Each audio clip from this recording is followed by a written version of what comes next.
What if your first lesson in life was how to kill, and your only inheritance was a bow, a name, and the memory of a world long gone? Welcome to the post-rage era, where growing up means killing or dying. In the mist-covered highlands of Scotland, under a gray and brooding sky, young Jimmy sat nestled between his sisters and cousins on an old couch. Cartoons flickered on the television. Their laughter echoed through the living room, warmth and comfort wrapped around them like a blanket. Then it happened. A siren wailed in the distance, slow, hollow, ominous. The laughter stopped. Aunt Maura sprang from her chair and rushed to the front door. She slammed it shut, bolted the lock, and stood there, breath trembling. "Don't move," she whispered. "Nobody move." From beyond the walls came the sounds of chaos. Screams, smashing glass, running footsteps, the sharp crack of something wooden splintering. Jimmy, his heart pounding, tiptoed to the door and called out for his dad. But before he could finish the word, the door shuddered violently. Then it burst open. They came through like a storm, pale, blood-smeared, their eyes wild, their mouths open in snarls. The infected. There was no time to think. They pounced on the girls first, dragging them to the ground. Blood soaked the carpet. Jimmy ducked behind the door, trembling, unable to scream. Through the crack, he watched them tear into his family like rabid wolves.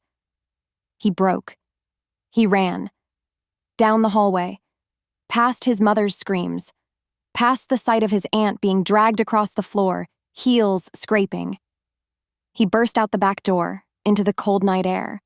The world outside was no better. Fires raged in the distance. Homes burned. Bodies lined the roads. But he ran. Somehow, he ran. He reached the old village church, its bell tower rising like a sentinel in the night. He shoved the heavy wooden doors open and staggered inside.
But the boy couldn't smile.